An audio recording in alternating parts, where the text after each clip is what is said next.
All right, and we are live. Yay! Woohoo! Can everybody see us? What's up, everyone?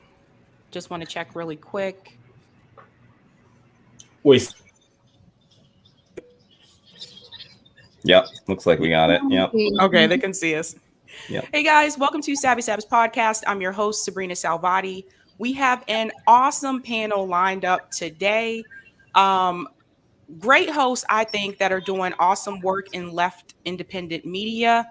And most of the people on this panel have been doing this longer than me, but none of us have been doing this as long as some of the older shows. So we are the new left. I want to go around the panel and I want everyone to introduce themselves and mention the name of your show and what your show is about. So I'm just going to go in order. But first, can I have everyone mute their mic really quick if you're not going to speak? I think I have a slight echo. Yep, that fixed it. All right, so I'm going to start with RJ. Okay, hello everyone. I'm RJ, a part of Fred Hampton Leftist Network. My show is Revolutionary Jargon, Fridays, 6 p.m. Eastern Standard Time. I usually do interviews, really discussing many topics that come to mind during the week, topics that I'm very passionate about. And then I usually spend the next hour afterwards really going through news stories of the week, giving my take on it, and really educating the audience. So it's really something I enjoy and I have fun doing. So thank you as well, Sabby, for allowing me to be on here today. And I gotta say, it's feeling great to be a part of the cool kids table today. So I'm loving all you guys. Meg.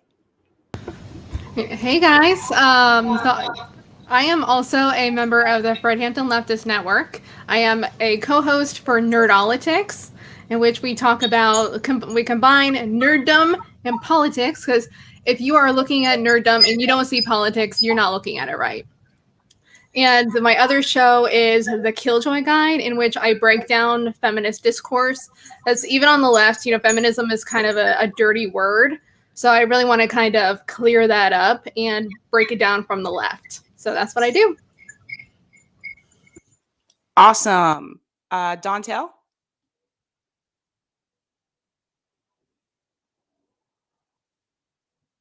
He's been freezing a little bit since the start. Okay, I'll go ahead and go to Kamali.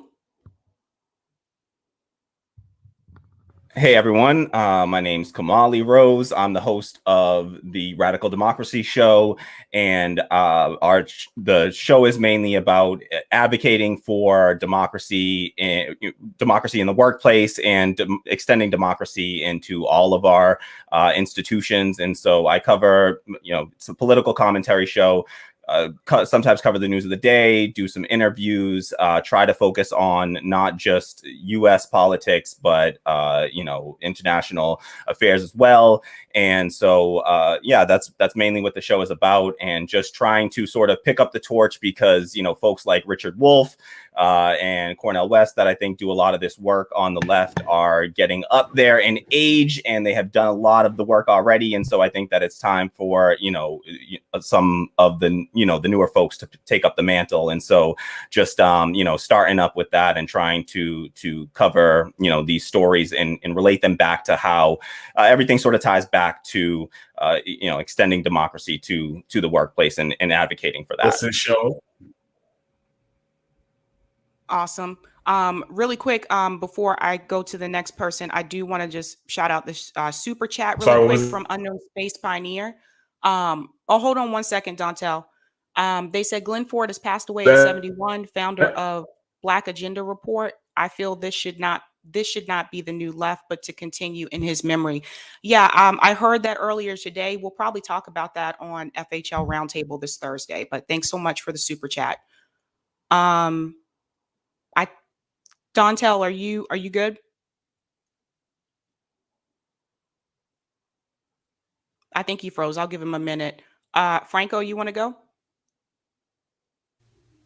Yeah, what's up, everybody? Franco here from Frank Analysis. That's the name of my show. I do solo videos, I do interviews, I do panel discussions. I cover everything from foreign policy, civil liberties, domestic policy, and we also try to have a solutions-focused discussion when I have people on.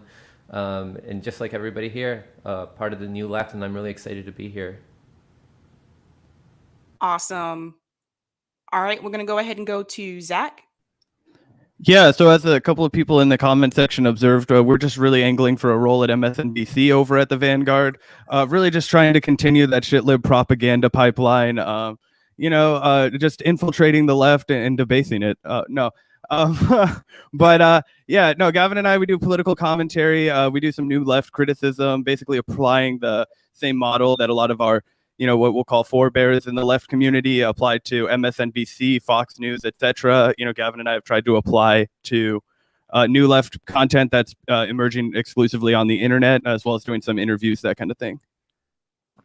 Yeah, absolutely. Thanks so much, Sabby, for putting this panel together. And we're super honored to be a part of it. All these people on screen are like my favorite commentators ever. So I'm just as much a fanboy as anyone in the comments probably is. So yeah, just thanks everyone for being here, and super excited to engage in a dialogue with you all. Awesome. And Jackson?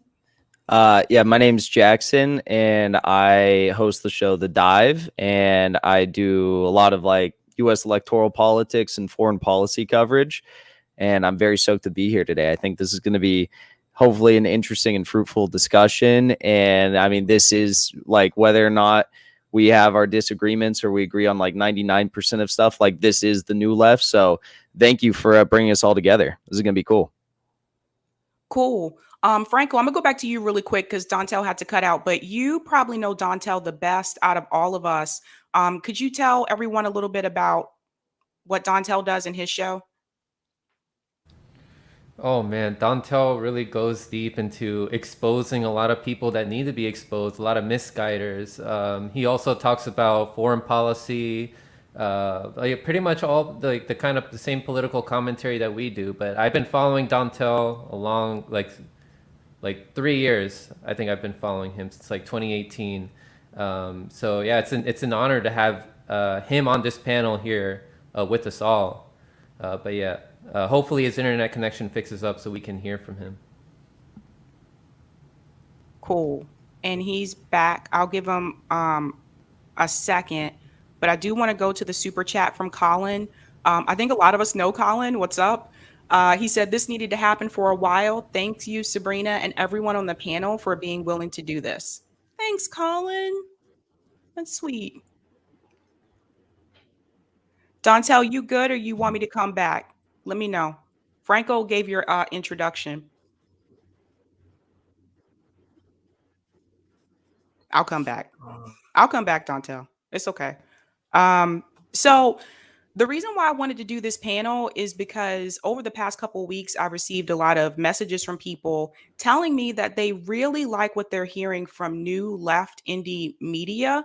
And also, I've had people tell me that they're starting to listen to us more than some of the older shows. And I was like, whoa, really? So that was interesting to hear. And I want to open this up to the panel. Do you feel that there's something that we may be doing a little bit differently that people are not getting from some of the more older established shows? I'm going to start with, let's start with Kamali. Sure. I think that one of the main things that we're seeing is that I think that a lot of the established shows, they've had relationships with a lot of these politicians, I believe, just through the sort of act of having people on their show, having them on as guests. And I think that they've built up a sort of connection with these people where they feel sort of honestly like what goes on in the halls of Congress, really, where they start to see these people as colleagues, as, in some ways friends of theirs.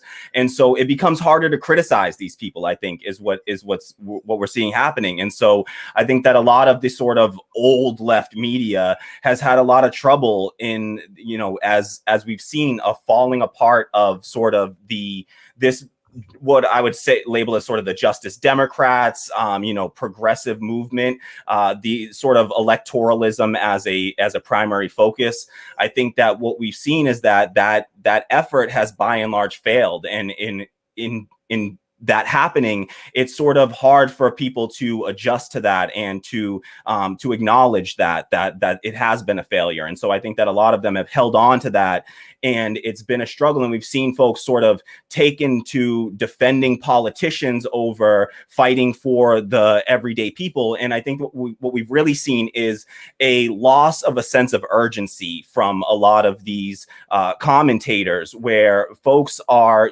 folks closer to the pain. I think a lot of us newer left media folks have come up in this sort of, we're starting out, where we've sort of been, our hand has been forced by a lack of, willingness to challenge some of these politicians by some of the folks that we once supported, the TYTs of the world, and folks in that vein.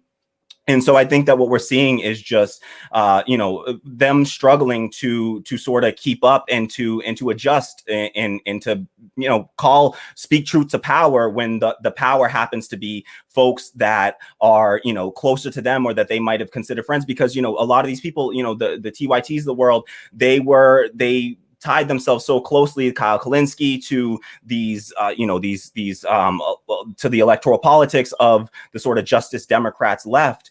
And as we've seen those politicians at the AOC, Ilhan Omar, Rashida Tlaib, Ayanna Pressley, all of them, Jamal Bowman, failed, over and over again. Starting with Force the Vote, I think was really an eye-opening experience for most of us. And that's sort of where I think the initial break really happened, was around the Force the Vote movement. And then we've seen that carry over. I think a lot of us here in this panel, we picked up on it early and saw that was a major issue. And we're willing to speak out against that. And we're willing to put our own, personal, whatever the personality stuff aside and really focus on the policy. And we're seeing from a lot of the people that said policy over personality, we've really seen them tie themselves to personalities in a way that it's sort of like they're so against somebody like Jimmy Dore that they're unwilling to, set that aside and look at what's the policy issue under here. Look at what just happened with the March for Medicare for All. We saw radio silence from the biggest names in progressive media. In my thing is like, listen, if they're saying that this is amateurish or whatever, which I think is complete BS, because that's what all grassroots movements are going to be amateur. I don't know what kind of professional grassroots movement these people are looking for, but they label it as amateurish, but then they don't come with any kind of solution of their own. I would gladly support whatever they put out there. If they want to do their own freaking March for Medicare for All, like, let's do it. And I'll be right behind you back in that as well. But there seems to be a contingent of the old left media that all they can seem to do is criticize the these attempts by working class, just everyday people, and they smear it as like, oh, these are unserious folks, when really it's just because our platforms aren't big enough. Like, that's so antithetical to what it is to be a leftist, to shun someone for not having a large enough platform or being popular enough. And so I think that's sort of at the root of the issue, really. Well said, Kamali. Want to give a shout out to the super chat from Deculturation. Have you reached out to Black creators like Bantu Otaku or Reset Race who are critical of the Eurocentric left? I can tell you I have a long list of people that I need to reach out to that I have not contacted. I've been very busy. I believe Bantu is on that list. I'll have to check for Reset Race, but I do have a list of people, and I have not gotten through that list. It's been a while. But let's go to Meg. Yeah, I mean, I can definitely say that it's been very, very disappointing seeing the division that's been happening in the left, particularly led by some of these older creators like TYT, like Sam Cedar, and even like people I've liked in the past. Like I used to like Anna Kasparian, I used to like Emma Vigland and Namiki Konst. And it's so disappointing to see them kind of putting us down when we were that guard that came in through a lot of their channels. I mean, I know I started out coming into the left by watching TYT, the Majority Report, and all these different channels. And so seeing them putting us down is really, really sad. Because you do look up to these people, and then now it's just that's really all I can say about that, really. And like I even commented on that with Anna Kasparian, like the way that she was tweeting about, you know, protesting in front of AOC's office. Like, who exactly do you think like we need to be moving right now? Like AOC is supposed to be the one fighting. The squad are the ones that we put them in office to fight for us. That was the whole point of Justice Democrats. And even Kyle Klitschko has pointed that out time and time again as a founder of Justice Democrats, that they are disappointing us because they're not the fighters that we wanted them to be. That was the whole point. Like, we put all this money and all this effort into your campaigns, and then you're going to give money to centrist Democrats? Like, are you fucking kidding me? Like, it's a betrayal. It is a pure betrayal. And so to mock us for people protesting in front of AOC's office, okay, what exactly are your solutions? What is the civil or respectable way of protesting? What would you like us to do? Would you like us to coddle them into submission? Would you like us to play patty cakes until they agree to do as we say? What, like, we don't want to play off, you know, the angry black woman or angry, you know, any of these stereotypes. But this is a time for urgency. We have crises on our hands. Housing is a crisis. Student debt is a crisis. Healthcare is a crisis. Climate change is a crisis. What the fuck are you doing to solve any of these problems besides, you know, playing around with Nancy Pelosi and Joe Biden? How exactly? You're not exceeding our expectations. Sorry. You're just not. Like, you need to be fighting, and if that means that we need to protest outside your offices to make you fight, we will do that. Because that's what your job is. Like, what else do you want us to do? And you kind of regarding, you know, this idea of like professionalism, that's one of the big problems with what the past movements too, is that there's this aspect of professionalism that gets mixed into it. Like organizations like Planned Parenthood now. And you know, they get professionalized and it all becomes about, you know, appeasing donors and getting grant money. And in doing that, their entire organization becomes useless to us because they can't do anything that's not going to appease their donors. And you can see that too with TYT. Ever since they got that money, like, they can't even swear on YouTube anymore. It's like, really? This is what money does. It corrupts. So there you go, Anna. What exactly do you want us to do? What do you want us to do? Well, I've heard they actually have a new line of emojis for members only, so you might be able to get in on that. Apparently, a guy who blocked all of us is organizing an event with professionals. I would love to see that, but I don't know if it'll happen. But you guys know what I'm talking about. Is that Jeff Campbell or whatever? I think we all know. If he does that, I will go. If he does it, I'll go. Because that's what we're here for. We are all about solidarity. I'll go to his march. I'll go happily. And I'll support whatever it is that they're doing. But he needs to put up or shut up. Well I'll said, support Meg. it. I don't know if it'll be inclusive though. Well said. I want to get to one of the super chats from JB. Isn't the goal of the left is cooperation and collaboration instead of competition? The old guard seems to be overly competitive. Shout out to JB. He's a member of Fred Hampton Leftists. I hear everything you just said, Meg. I don't think they want us to say anything. I think they want us to be silent. They don't want to hear what we have to say. They want us to pretend like this isn't happening, like this isn't real life. Let's go to Jackson. How do you feel about this?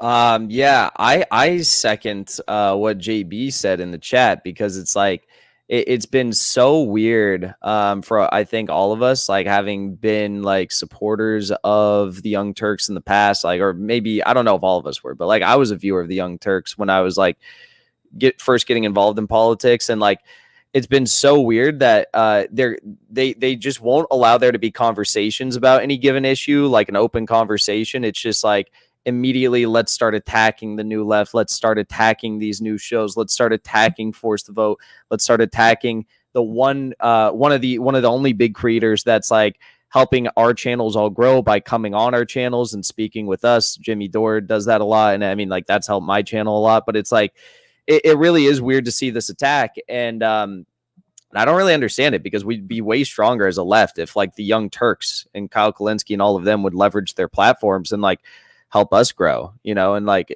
I don't know. It's not to say that we have to agree on everything. That would be ridiculous. But like,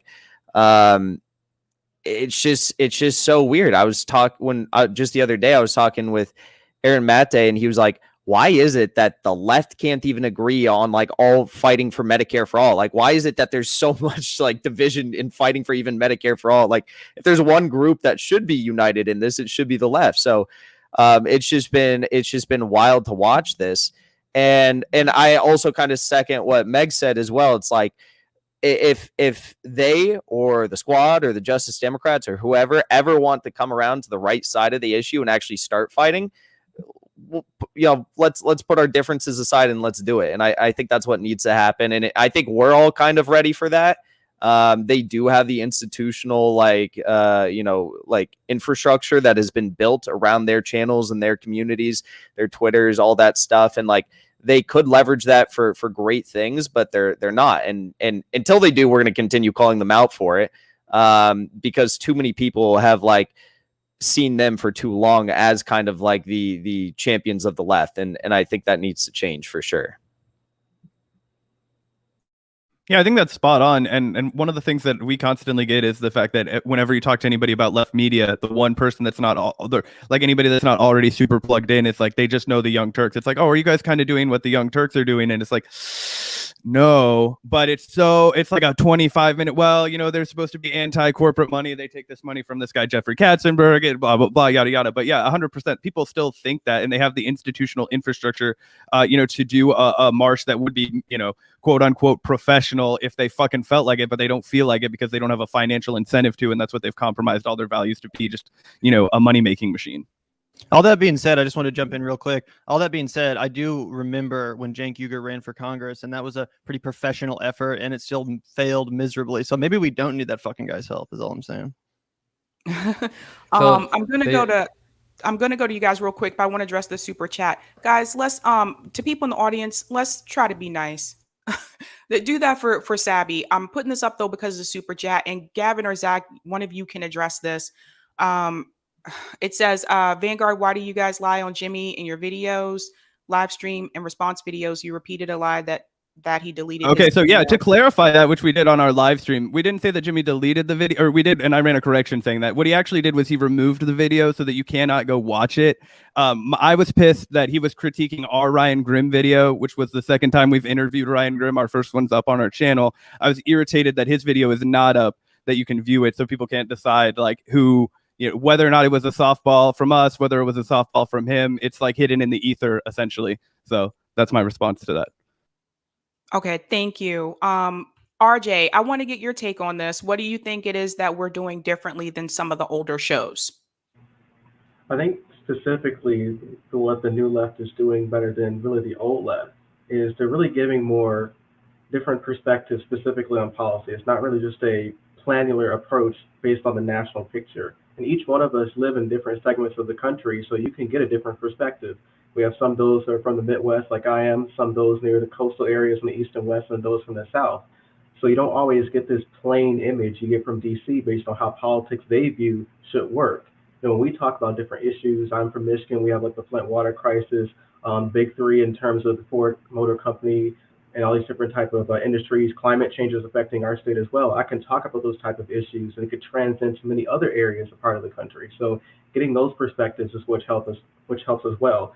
That really goes into geopolitics. That's also important. I think bringing that back in terms of politics, city and statewide, is which helps really brings people together to talk about our common issues. That's actually how you get things done, whether it's through Congress or whether it's through organizing. Because if you talk to people across the country and even connect with other lefties like us who have our own shows, it really helps people understand that the issues we're talking about, we all have a sense of common and a sense of purpose. So it makes it easier to really bring out those issues back into ethos. And then if we're all talking about it, the big shows, they're not going to be left out of the picture. So then we force them to talk about it. So that's really what helps as well. I think one big other perspective is it's less infighting. And yes, you're going to have a couple of fights based on, okay, somebody disagrees with you on this policy or whatever, but many of us are newer starting out. We're more inclined to DM each other or to text each other or to call about our issues rather than making a debunking video that gets like 200K views and it makes it all funny or whatever. We're more inclined to talk about those issues privately and to really handle those out and make it really more productive in that way. So that's something I believe that we're doing. And just to finish this off, many of these bigger lefty shows, they kind of focus their politics and their policy based on the national picture. And yes, the national picture does play effects, but we really have to understand how things work city-wise, how things work state-wise, how individual people feel about policies, and the cultural effects as well in those smaller areas, because that is, in the end, what's going to affect an election or really show people how they feel about a certain policy and how they feel overall. So I think the new left, what we're doing right now, by bringing our knowledge together, bringing our different perspectives together, it really helps us collab and really open the hearts and minds of others so that they can learn and really move further to the left as well. So that's what I appreciate about all of you. Awesome. Can I actually get in on that question? Oh, go ahead, Dontel. I'll come back to you, Steve. So one thing that I've noticed that a lot of people, like this new generation of left media online, does way better than the older shows is we're able to adapt to what's actually happening. What I've noticed is a lot of those older shows, like the commentary that they're giving and the type of content that they're producing, it's basically the same exact shit they were doing since back in 2017. Like nothing has changed. And it's such a bizarre disconnect, especially from what's like actually happening in the movement right now. Like the whole core strategy that we all agreed to back in 2017, back in 2016 was, we'll elect these progressives that agree with us on policy, and then they'll get into Congress and they'll wield power on our behalf, and they'll, mobilize people out in the streets, and they'll also be fucking shit up on the inside. And that's just not what happened. And so it's not even like it's up in the air anymore. Like even the people who are still holding out hope that, they haven't completely sold out. What do you think they're going to do? You think that like next week they're going to wake up and flip on a dime and they're going to start like actually challenging Nancy Pelosi or challenging Joe Biden? Like, no, this is the trajectory that they set their career on. So I really don't think that any of the whole older shows, with the exception of maybe with the literally only exception of Jimmy Dore, I don't think that they've really come to grips with like what a complete failure this focus on electoral politics has been, and how it really is not meeting the emergent, like the scale of the crisis right now. Like we're in a pandemic, we're in the worst economic crisis in history, and the leaders of our movement, the people that we've rose to these positions of prominence, they won't even fight a little bit. And so many of us, these new people in new media, we're not really taking shit off of them, and we don't have those connections to them, and we don't have that type of like, we're not committed to that ideological project as some of the older hosts are, and we're willing to accept the new information. Okay, they're not going to force the vote, so they're not going to fight for Medicare for all. Okay, they're not going to show up to the 50 city day of action for single payer in a pandemic. Okay, then they're never going to do it. Like they folded on the CARES Act, the biggest upward transfer of wealth and the giant corporate heist in the middle of a pandemic. And when people needed their help, they just folded on that and they wouldn't fight a little bit. Okay, so many of us have come to their understanding, like they're just never going to do it. But the older hosts, they're like, yeah, go vote for Nina Turner, go donate to Nina Turner, and I'm going to do like 6 videos promoting her campaign, and I'm never going to say, does this strategy even work? Like everything that's happened, it's like water off a duck's back, and they really just cannot keep up with the moment right now. Thanks so much, Dontel. I want to give a shout out to Steve real quick for the super chat, and I'll come to you, Franco. Steve said, this is how you do it. All the channels should help each other, except TYT, F them. Thank you for that, Steve. Franco, I want to get your opinion on this. Yeah, Dontel, you hit the nail on the head there. That's exactly what it is with these older channels, is they haven't evolved they've stayed stuck. A lot of them are stuck in 2015, like TYT, for example, and others are stuck in 2017, 2018.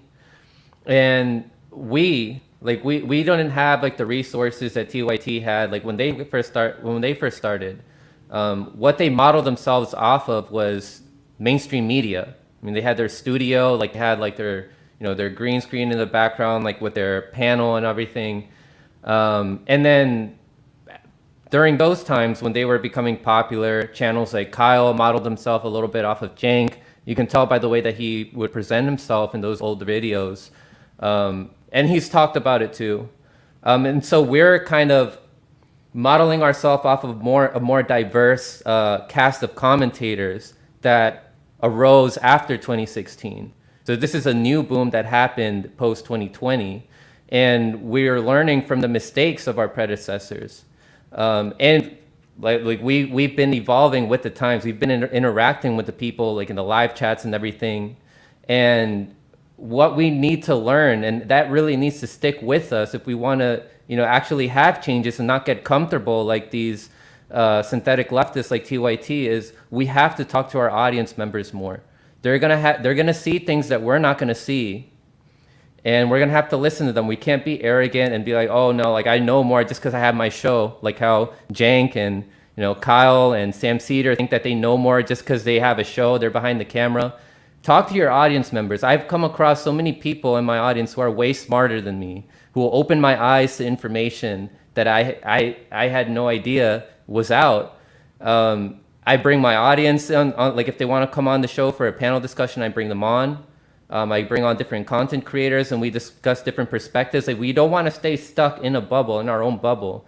And that's a big flaw that these older content creators have. So yeah, that's all I got to say for the moment about that. Thanks so much, Franco. I want to give a shout out to Giorgio for the super chat. Congressional Dish covered a hearing that shared up to 40% of infections led to long COVID. 35 million infected so far. How many of them now have permanent lung, heart, brain damage? 1 million, 10 million. Old left just ignoring this.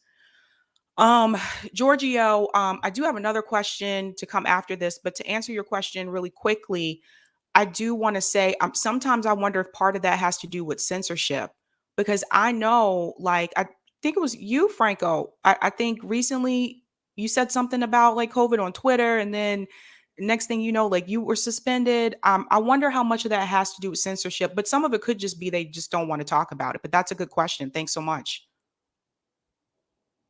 So Go ahead, Franco. that was a question for me about the COVID stuff.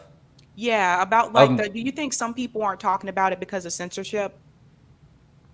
Yeah, a lot of people are afraid, and Jimmy Dore has admitted that. And I had to.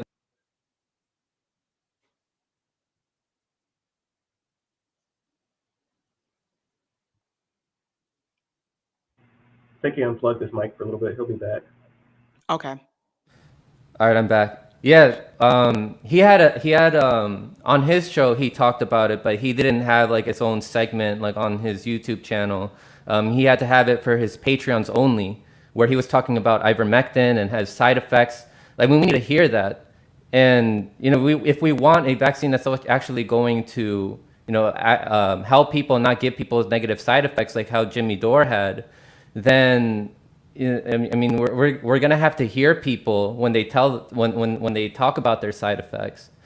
So we went on to Rockfin to talk about it. He talked about ivermectin, some of the evidence that he's seen, what's been happening to Matt Orfalia. But it doesn't just stop there. Like the channels that have been hit by this the most are the ones that are challenging the mainstream narrative about COVID.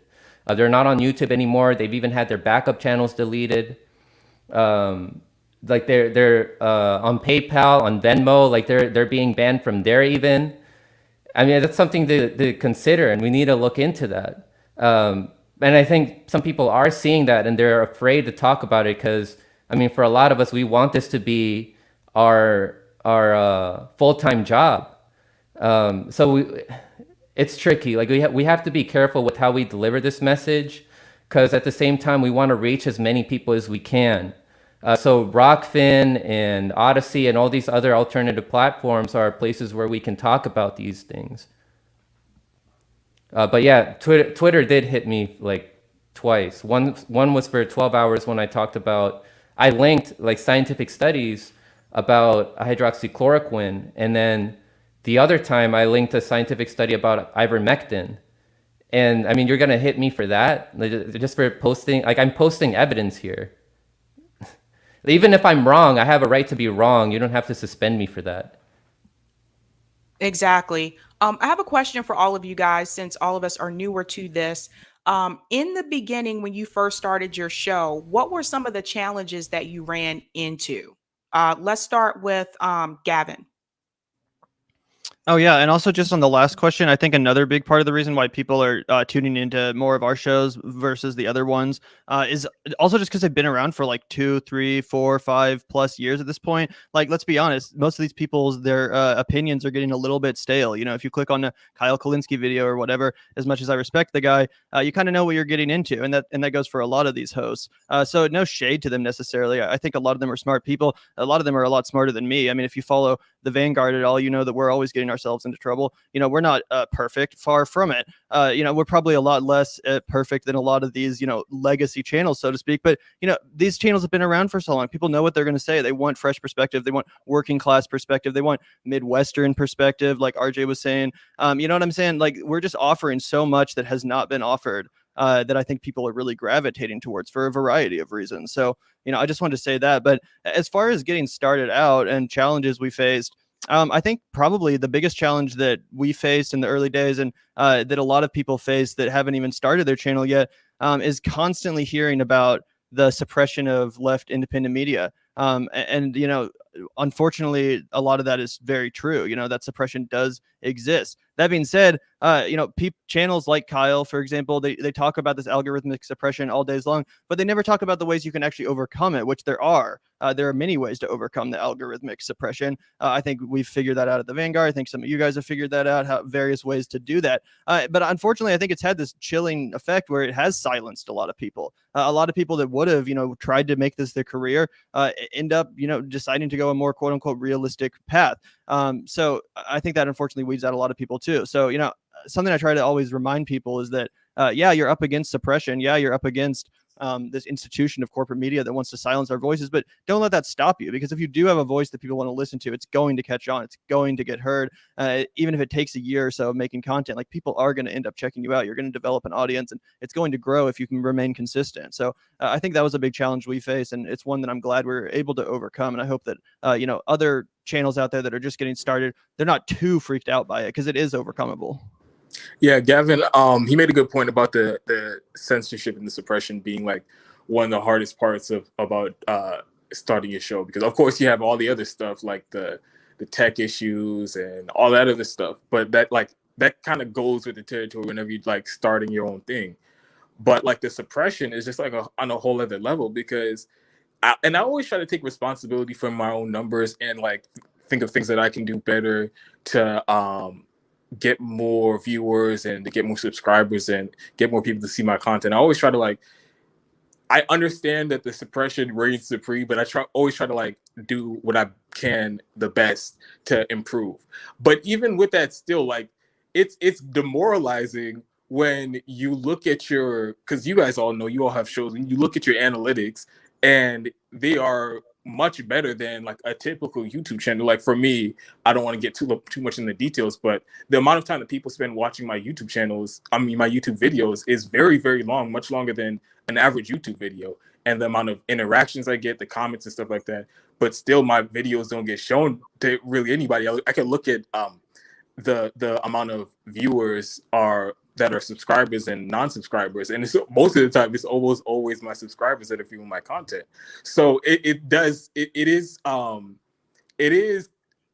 very you have to be very committed to go through that, and like no matter what the results are in the moment, you have to understand that like as long as I'm making good content, as long as I'm providing some type of value to my audience and some type of value to anybody who might come across this, then you know I could just try to muscle through it until it gets better, because like you said, it is possible to overcome it. You guys have done it at the Vanguard, Jackson Hinkle.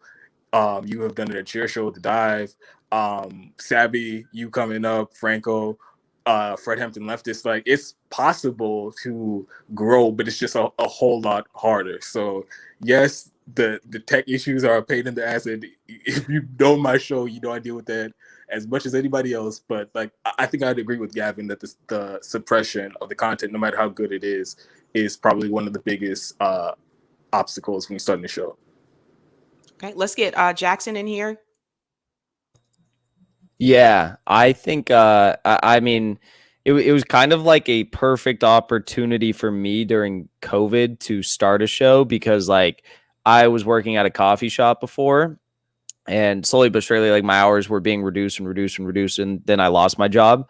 And it gave me an opportunity to like start a show which was cool because as we all know, when you start a show, you're putting out like 3-4 videos a day and you're getting like maybe 100 views.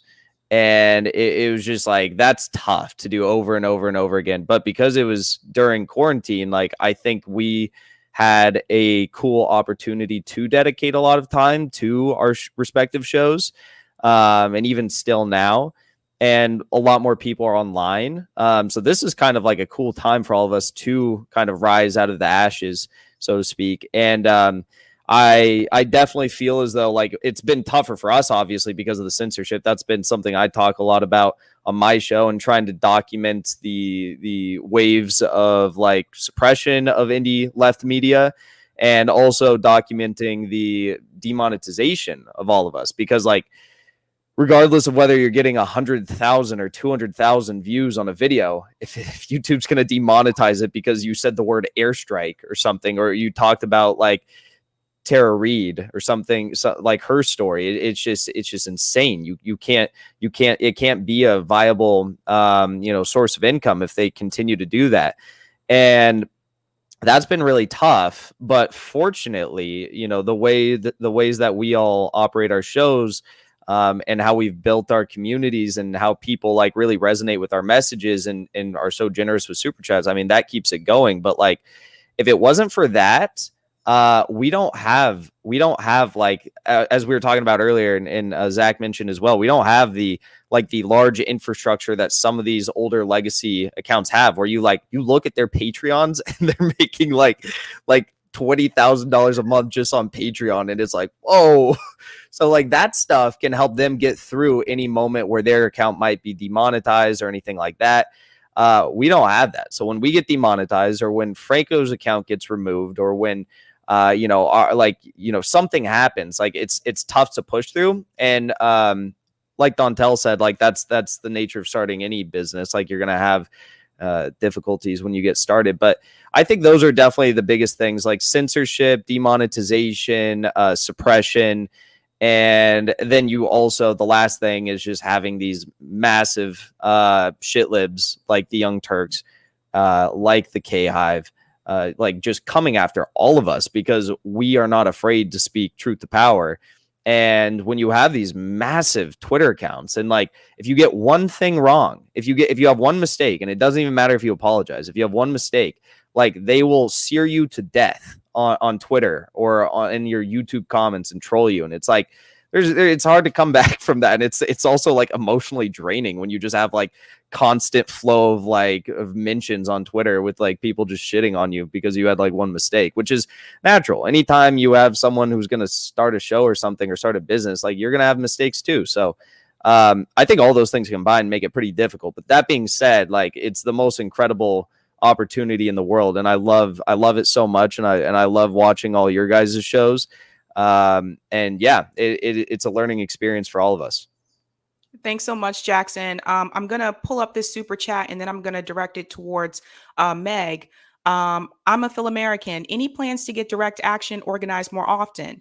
I'm hoping to see Medicare for All marches at a higher frequency, seeing its popularity, its tendency to bother Orthodox rad libs. P.S. Appreciate the program, Sabs. Thanks so much for the super chat. Meg, I want to get your take on that because, FHL, we are really big on direct action, mutual aid, and then also tell people like any of the struggles that you've had in the beginning so far.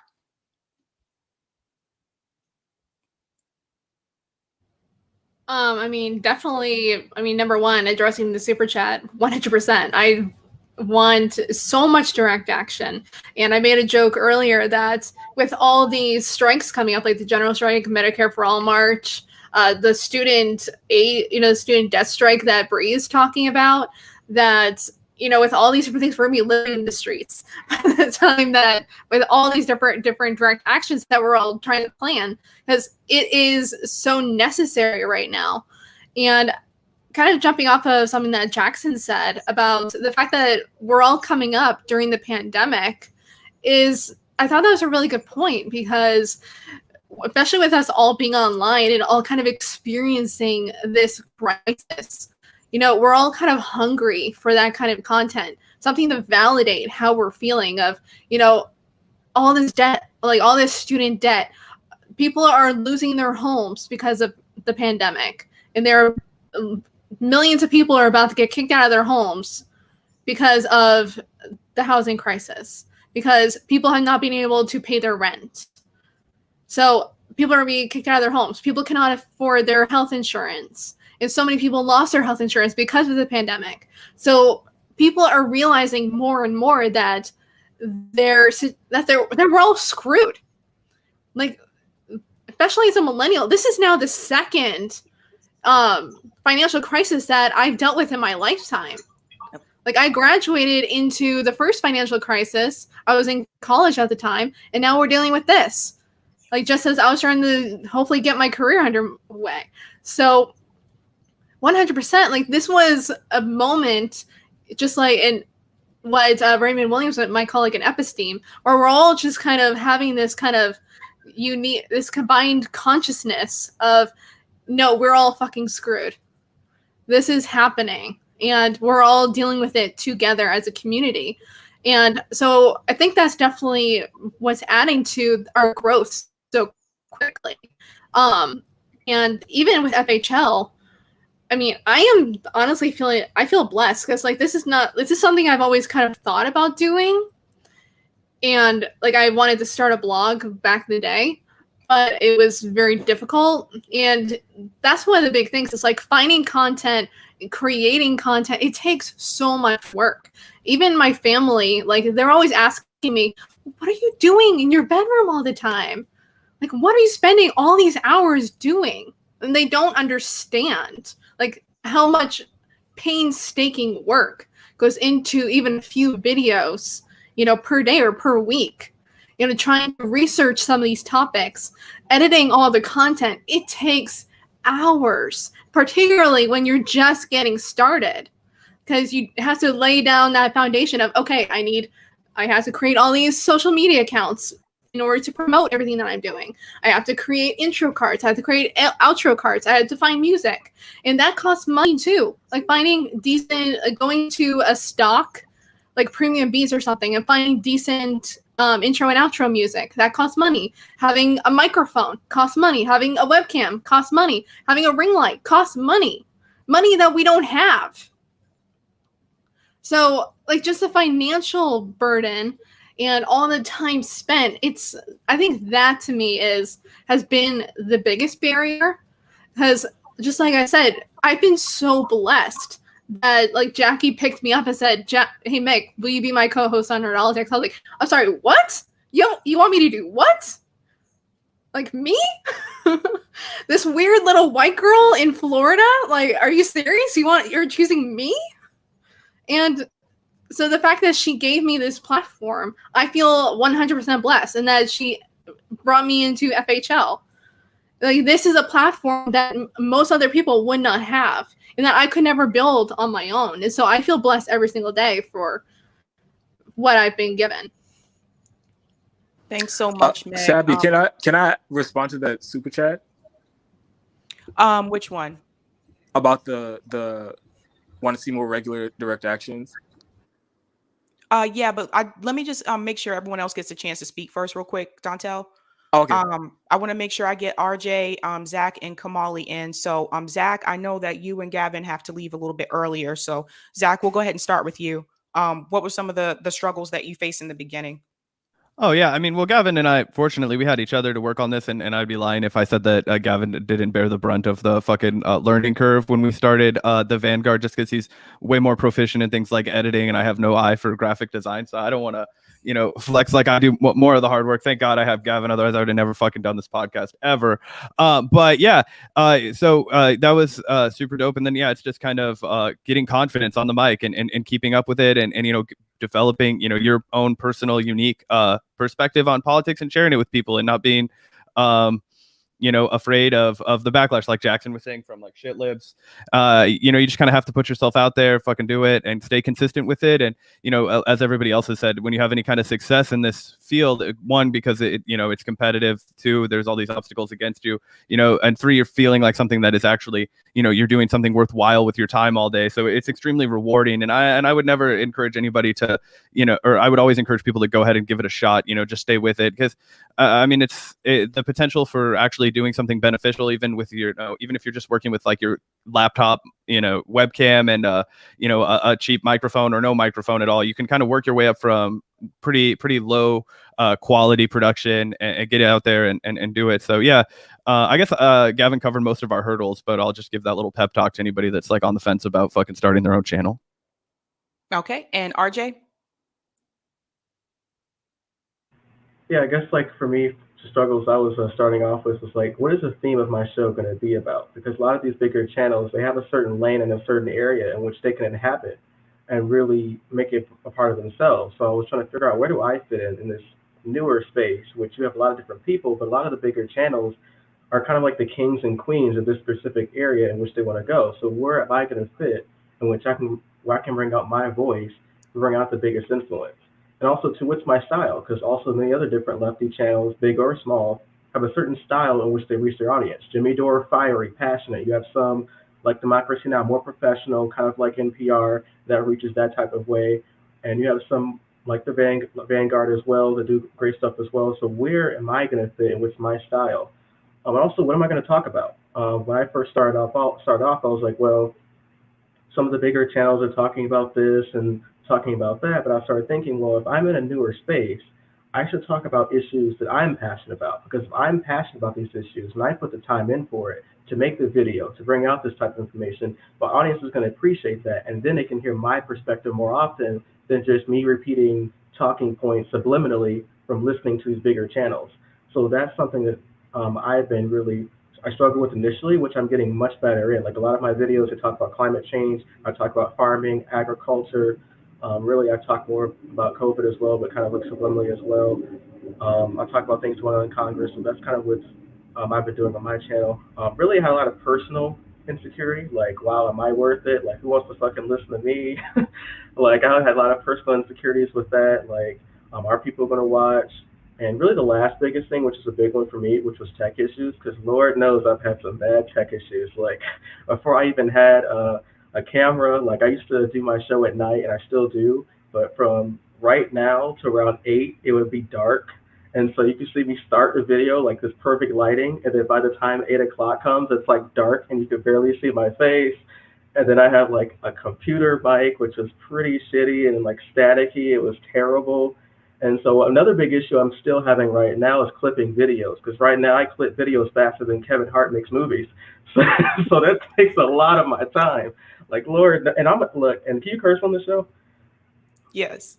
Okay, so like I'm a cheap ass, so I'm not paying for all this other shit. I'm using some like websites to like get rid of the background photos and to like clip and encode shit, and Lord knows that takes a whole lot of fucking time. Like that's what I spend like 4 hours sometimes for one 3 hour show, because I do like topics at the end of my show, reading articles, talking about it. I have like 2 interviews in the front, and then I have like 2 or 3 questions. I clip videos out just so people want to hear like one question that lasts like 15 minutes. They can hear that. So those are some of the struggles I've been dealing with. I kind of have a rhythm now, but it's just so time consuming. And I'm kind of blessed because a lot of people DM'd me personally saying, wow, I'm a farmer who just started off, regenerating farmer. You've really inspired me to keep going because you're bringing out those issues. You're telling my perspective, and I really appreciate it. And that's what keeps me going, regardless of how hard it is, when you have people reach out personally saying they've been impacted by the work you're doing. So that's just my experience so far. Thanks, RJ. I have Franco and Kamali left. Kamali? Sure. I think there's not much for me to add that hasn't been said already. I think that the financial, struggle is one that anyone watching this can probably also, attest to as well. We're all hurting right now, and I think that for me personally, I'm, housing insecure. I need to, I'm very much up against, I rely on the unemployment right now. If I didn't have unemployment, I would be, completely screwed. And we all know that on September 4th, that's getting cut off for everyone.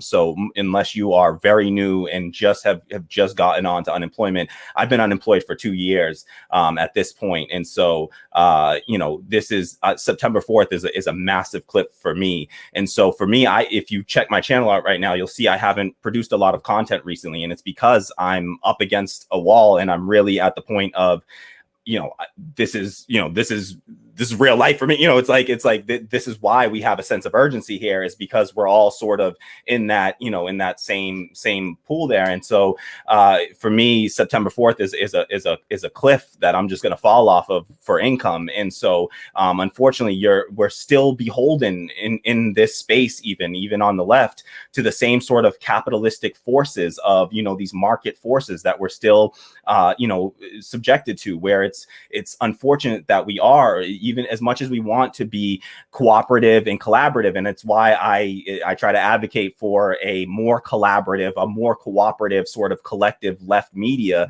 Every chance I get on every show I've sort of, had a guest appearance on, I try to bring it up to say, I think that we need to start to change the model, because as much as we say it, we still are technically competing for people's time, for their, for the resources of people's, funding and money. I think everybody, if they could, they would donate to all of us and would support all of us. But everyone is, 78% of Americans are living paycheck to paycheck. 50% of Americans are, a $500 emergency away from bankruptcy. And so they just don't have the funding, and they can only, they can only support so many of us. And so I think that we do need to start to look to, new models of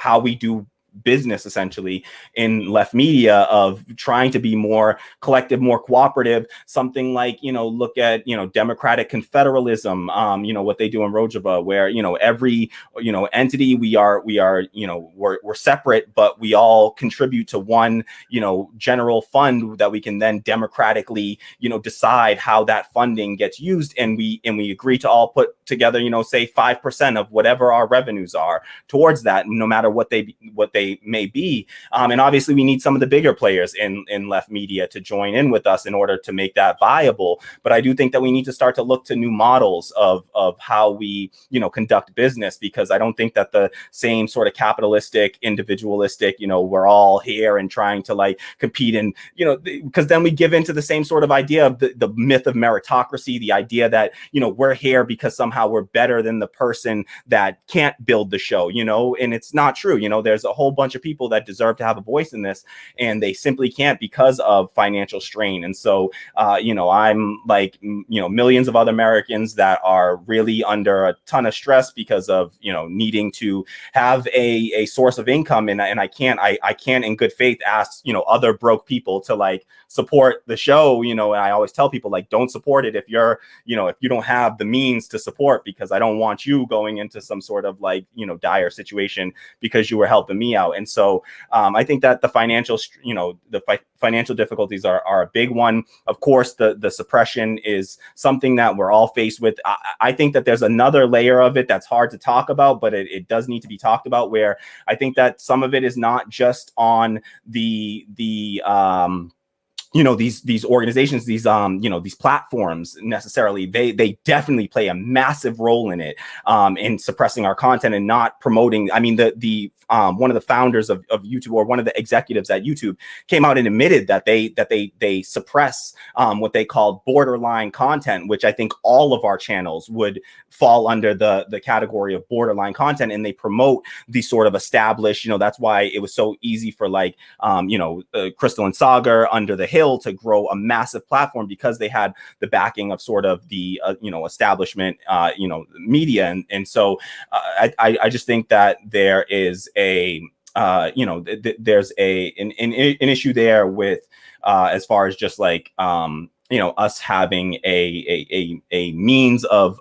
getting ourselves out there because of those algorithms. But then again, I think that there's also a sort of issue where and I see this through my analytics, like what Dontel was saying. If you look at your analytics, it's what people are watching and what people sort of gravitate towards. And I think that some of it plays into the algorithm, but then some of it is just simply the folks that are watching.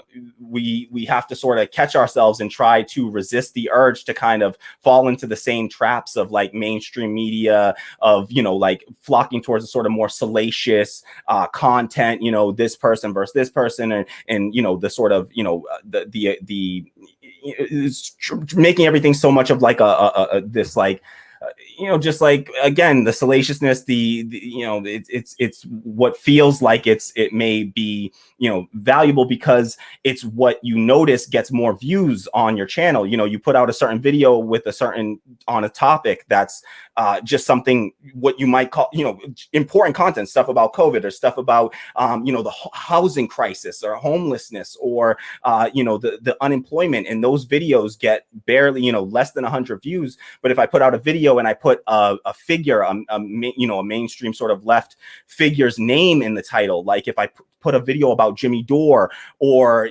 Anna Kasparian, then those videos will get 10 times more views on my channel. I can see the statistics. It's like those things, when it's about a person and a personality, it tends to get 10 to 20 times more views than something about an issue that I care about. And it becomes a bit demoralizing, honestly, to me over time.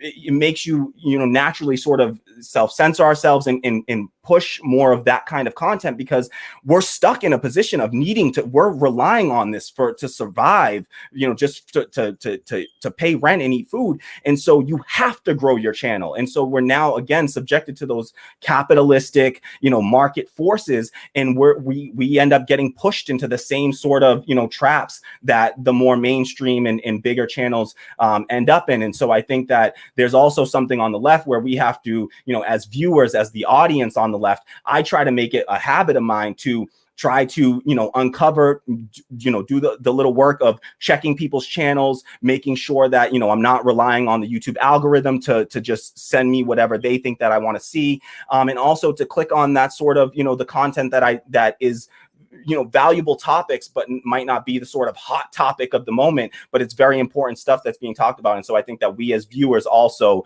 can do that sort of, put forth a little bit of effort to make sure that we're checking out the content that is actually, has some substance behind it. And so I think that that's something else that we all have to just sort of, be mindful of, but not to try to put too much of the blame on everyday, ordinary people. But I do think that there's something there that we can do. And so it's just been like, that's affected me in my ability to create content, because then it becomes a bit demoralizing. You think, well, why am I even going to make this video about this really important topic when it's going to get, 30 views or 40 views, and instead I could talk about this thing that's really hot and sort of salacious and has is getting a lot of like hits on it, and so you sort of naturally gravitate towards that content. So that's kind of one of the things that's been tough for me as well. Okay, let me make sure. I want to get Franco in, and then I'm gonna come back to you, Dontel. But I'm getting Franco, and then I got to go to this question in the super chat, and I'm gonna direct it to Vanguard first because I know they have to leave soon. Franco, how has your experience been? It was just like everybody else. Like, it was a rough start. Like, we know what the obstacles are, suppression, but one way we can overcome that, and I discovered it along the way, is collaboration. We shouldn't treat this as a competition. Like, we all want to achieve the same goals, and if we're all helping each other out, collaborating, then we're all gonna grow together. Another thing is, you got to learn how to have tough skin. Like, that's my advice for everybody here, who I'm sure you guys have already like learned this in your journeys. But if everybody who wants to start a channel, there's going to be a lot of harsh critics out there, and you're just going to have to accept that it's going to happen, let it go. But you can also even find some truth in some of the harsh critics, but just don't dwell on any of like the harsh criticisms that you get. Just take away some of those bits of truth, and take some of that with you. Be conscious of it, and try to see how you can implement that to improve yourself. one thing that we are doing that's setting us apart from the old guard, because we also have, in order to grow, we have to set ourselves apart. We need to be a refreshing voice. Is we can't just be this infotainment channel where we're just complaining about the latest news that everybody already who's been following you for months already knows about. Like that's a big uh, that's a big flaw that a lot of the old guard has, is that they just sit behind a camera and just complain, and then they don't give their audience any solutions. No, we're talking about solutions. Everybody here has promoted the March for Medicare for All event.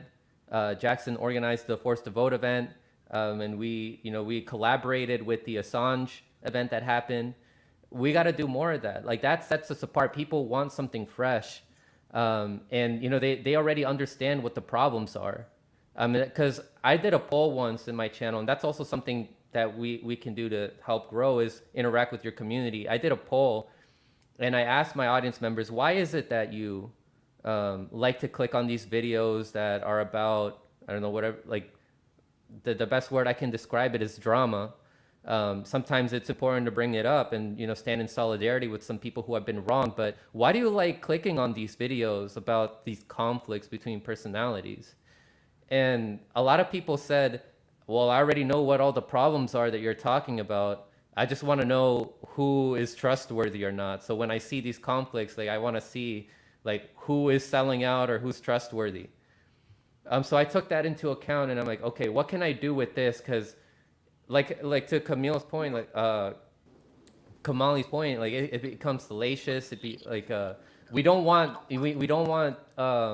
people to just be dwelling in gossip and all that. Like, how can we take this into? How can we take advantage of this? We can use this as a tool. People are going to be, because the algorithm favors this, they're going to find your channel. They're going to find you talking about Jimmy Dore or Anna Kasparian or Kyle Kalinske. Open them up to this bigger world out there that they don't know about, of smaller content creators that are oftentimes more genuine than the old guard. Open them up to that. Open them up to these journalists that they have not heard about. Bring them ideas that they haven't heard about. Talk to them about solutions that you talk about on your channel. So these are just tools that you can do to use it to your advantage, because like we've all been saying, like there's hardcore suppression among all of us, and we're just gonna have to, if there's something that the algorithm is favoring, you try to find a way so that can benefit you and your growth, and that can benefit what you're trying to do, which is inform your audience. What else do I have here? That's pretty much it. But yeah, use those tools to your advantage. Absolutely. For me, I'll tell you really quickly. Only 3 people know about this, but a while back, I actually thought about just quitting doing the show because it was very difficult in the beginning. It's really hard to get guests to come on when people don't know who you are.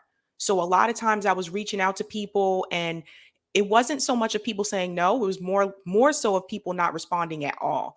And then I use like an email campaign. So I get like an email receipt. So I know if they actually opened the email or not. And that was kind of hurtful to see that people would open it and they just wouldn't respond. So that was like a buzzkill for real. But it was really difficult. And I have to say thank you to Nick from FHL and Misty from Facts on the Ground, because have it not been for those two, like they honestly gave me like a great pep talk and basically convinced me I need to keep doing what I'm doing. And I'm glad that I did, because I wouldn't have gotten to meeting all of you guys. Like honestly, like I would have missed out on a lot. I would have missed out on Jimmy Dore and some of everybody that came on here. So I'm glad that I stuck with it. This comment in the chat, I'm gonna direct this towards Vanguard and then open it up to the panel. Ashura said, thoughts on working or reaching with the other side, where mainstream media and shitlib channels like TYT, Sam Cedar, David Dole tell you not to work with them. I open it up to Vanguard. Yeah, well, just quickly before we get out of here, I'll just say I think that I'll work with anybody who shares my fucking common goals, right? Like, so I'm not going to go work with somebody on, fucking doing some more, capitalism. I'm not going to go work with somebody on war. But just because somebody supports capitalism and war doesn't mean I won't work with them on something where we do agree, whether that's like, the legalization of drugs, getting people out of prison. A lot of libertarians can be converted into leftists if you appeal to their, pro-freedom, anti-authoritarian instincts, and that's something that we've tried to explore on our show with people like Spike Cohen, who was the vice presidential candidate for the Libertarian Party, a guy that I disagree with on so much shit, but we did agree on, defunding the police, things like that, pro-freedom things. So, of course, I think you should work with anybody as long as they agree with you on, your hardcore policy lines. Yeah, I totally agree with that. And that's one of the big reasons why we've been actually so critical of the whole Sam Cedar TYT crowd on our show, because I am willing to work with them. Seemingly, they're the ones that are not willing to work with us. As you were talking about earlier at the beginning of the stream, I think Forced to Vote and the recent marches for Medicare for All have been prime examples of that. These are two things that the entire independent left should have united behind, no questions asked. And it was them that decided to make it a culture war and give us lots of content to talk about on the Vanguard for the end of time. But anyway, I think the point remains that, I think all of us are willing to work with anybody when it comes to actually getting shit done. It's these people that want to constantly, make it a personality thing. And just to Kamali's point too about the drama and the salaciousness stuff. I think we have to keep in mind what platform we're on. We are on YouTube, a platform that is, known primarily for its drama content, regardless of politics. If you look at what's popular on YouTube, that's what's popular. So I think we have to be a little bit intelligent about, creating content that, matches the platform we're on. This isn't like the fucking BBC. And honestly, people have depressing ass lives already. They already have hard, boring lives. They don't necessarily want to come home and watch a 2-hour live stream about a depressing subject like climate change. Sometimes you have to put a pill in a piece of cake to make your dog eat it. And I think that's what some of us have figured out. But it is true that, it's unfortunate, I guess, that, people don't just want to click on, super dry, serious minded content. But I think I lost the question. I would be happy to work with anyone. But yeah, we do have to go. We're about to go do an interview on our channel.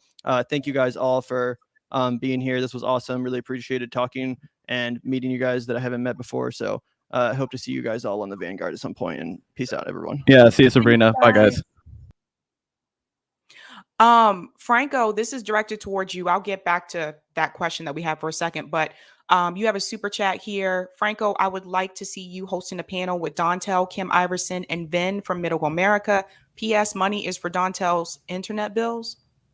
What, Peter? What? That's nice of you, Peter.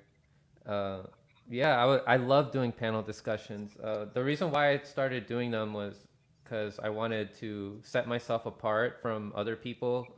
The panel stuff was rare in a lot of these other channels. I wanted to make it the norm for my channel and just have different perspectives, and I just moderate and try to find some agreements and look for the things that people disagree on and try to find a way to bridge that to come to an understanding among people.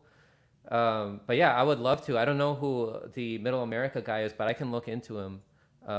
Kim Iverson, I've interviewed in the past. I don't agree with everything she says, but I agree with a lot. I would love to have her back on. And Dontel, you're always welcome on the show, man. Sounds good to me. I'm down whenever. Cool. All right. What do the rest of you guys think about that? Working with like people like TYT, Sam Cedar, are you guys open to that? My thing is like you guys touched on earlier, like if they would have all showed up to the marches, nobody would have been like, get out of here, fuck Sam Cedar or whatever. If some people in the audience had questions for them, that's fair game, but anybody would have been willing to like have them at these events, have them promote these events, because at the end of the day, if this is like, if you believe in direct action, one of the core pieces that are needed to make it successful is you need to have enough people. So we don't know what the exact number of people is, but I don't think we should be turning down anybody, because we obviously need more turnout wherever we can get it. So I'm willing to work with anybody on that issue, if they are going to come out in the streets, they're going to protest politicians and outside their offices, outside their homes, whatever, and they're going to be agitating for Medicare for all. I mean, I'll have my disagreements with them in their other areas where it's warranted, but I will welcome them and I will work with them on that issue. So they're the ones really, and it is ironic that they're the ones always screaming about people being divisive and unity and all that bullshit, because they're always the ones being stirring the pot. And when they do it, it's not over anything substantive. It's just almost exclusively out of petty personal grievances. And they've really shown their ass over the last 7 months when people are the people that they like to browbeat and badmouth, talking about the online left and acting as if we're a bunch of irrational children. Well, we've been the only people in the country agitating for single payer in the middle of a pandemic. No other faction, no other group, and definitely not Sam Cedar and TYT. They haven't done shit on that issue. They haven't done shit to advance the policy when we need it the most. So they've really flipped it on its head. We're the ones willing to work with anybody. All of us that were on this panel, almost everybody, I'm sure was at the marches. So we're the serious people. They've got it backwards. We're the serious people. We're willing to organize and we're willing to work with whoever to advance the policy. And they clearly will not do it because at every turn, they're the ones who oppose it and they're the ones shitting on activists. All right, well said. Jackson, what's your take on this? Are you willing to work with the TYTs of the world? Yeah, I think it's important to recognize like people's intentions though, and who they are in the broader context of everything. So it's like, if you want to work on a given thing, sure. Like when Jank did that whole little like 15 minutes where he was acting like he was going to be opposed to the Justice Democrats, and he did his own force the vote on 15 where he sent out like 10 tweets. I was like, okay, cool. Like this is like posturing, but it's posturing in the right way. But you also can't like mislead your own audience about like who these people are. It's always important to say like, yeah, that's a good thing that he's posturing for, but like this is who he really is. So I don't know, until they indicate that there's like some sort of real massive momentum change with what they do and their intentions and what their morals are. I think it's something that you just got to keep at arm's length distance. But as I said earlier on in another answer, it's like if there was that real change, then I would be totally for it. I just think that that's very, very, very, very unlikely. And it's why I'm more focused on building, and you are as well, I think, building these relationships and building the groundwork for a new left. And I think we've seen a lot of that with all of our channels, Convo Couch, and you know, it's like now they're coming under attack. What we've seen happen, they you know, I covered this on my show, but they were censored at the March for Medicare for All in Los Angeles, and it's like we got to stick together. And you know, there's a lot of powerful forces that are driving us, and that mainly surrounds the fact that we speak the truth, and that people that resonates with the audience. So I think people see these shitlibs for who they are, and until they really indicate that they've changed, I don't think anyone's really going to want to work with them. Good point. Yeah, I was just going to say, let's be honest. They're too cool to work for us. They don't want to. They see us as peasants. But like, even if we did, let's learn from our predecessors. And when they're wrong about something, either call them out or invite them onto your show and talk about it. And you know, that will be like a self-expose for them. Like if they're wrong about, if there's an interest but that they have for why they're doing it, we'll just keep asking them questions until they expose themselves.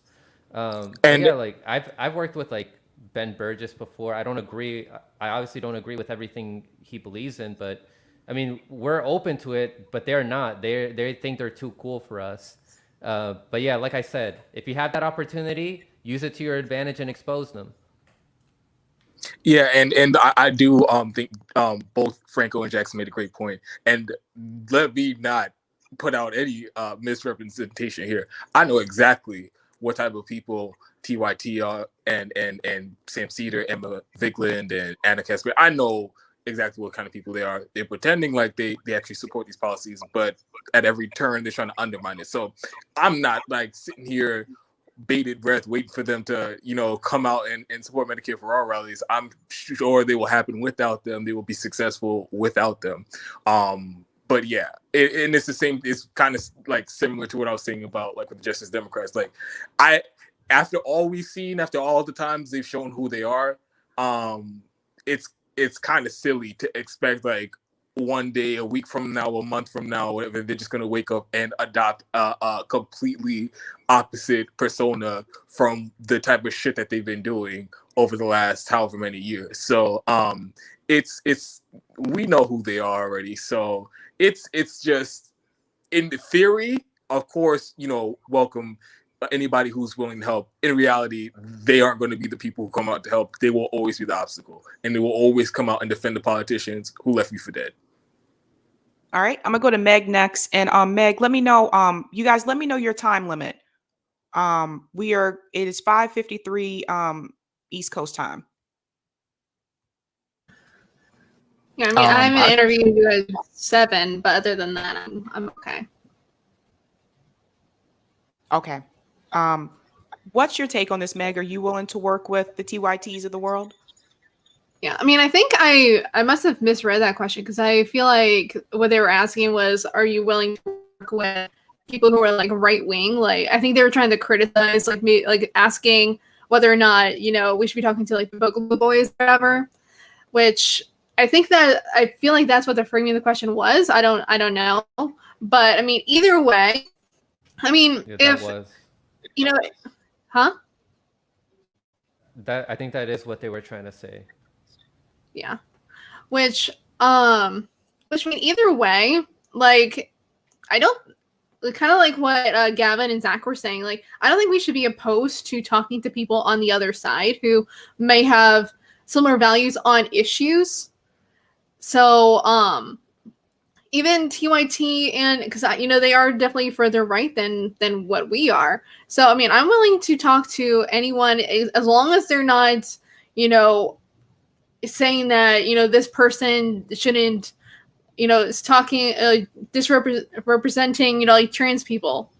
Like, we can have that conversation, but like I don't want to platform that type of toxicity of saying that trans people don't exist. Like, if you're going to say shit like use the N-word or say that people's disrespect people's existence, and I'm not going to want to platform you. But on an issue, if you're at the same march as me, like, that's not okay, fine. Well, we can both fight for Medicare for all. And in respect to even the whole controversy around the Medicare for all march, platforming a Nazi, which never actually happened. Do you really think Nazis are going to march so that Black people and Jews and gay people can have health care? I don't think so. Like, maybe they are just that selfish that they would like, oh yeah, we'll march because we need healthcare. But like, in my mind, I don't think Nazis would march with us if it meant that people that they think shouldn't even exist deserve. Like, do you really think that they believe that we all deserve healthcare? I don't think so. So let's just be real here, that would not happen. So I think that as long as it's issue based, then yeah, let's have those discussions. Like, as Gavin and Zach were saying, like, my brother's libertarian, and we have conversations all the time. Like, I have a brother who's fairly kind of neoliberal conservative. We have conversations. We fight all the time. All the time. They don't agree with me on almost anything, but we can still have conversations. And sometimes we do have an overlap about, like, whether it's the NSA spying on us or big tech spying on us or different things like that. And so where you have common ground, you can work with them on that. So I don't think that there's, talking to people, even if you wildly disagree with them. Like, find common ground, and maybe you can move them over. Because that's what we're supposed to be doing. We're supposed to be moving people over to the left. If we're not talking to people, how are we supposed to do that? You can't just cancel everybody. And that's the problem here, is that we all always want to say, like, oh, I don't like this person. Stop making the personality. Stop making it personal. Because guess what? You keep making it personal, we're not getting anything done. Put your beefs aside and march for Medicare for all. March for free housing. March for a living wage. Do the general strike. Come together. Like, what happened to Not Me Us? What happened to Not Me Us? Stop centering yourself. Stop centering these personal beefs. Because guess what? That's just getting in the way of us getting shit done.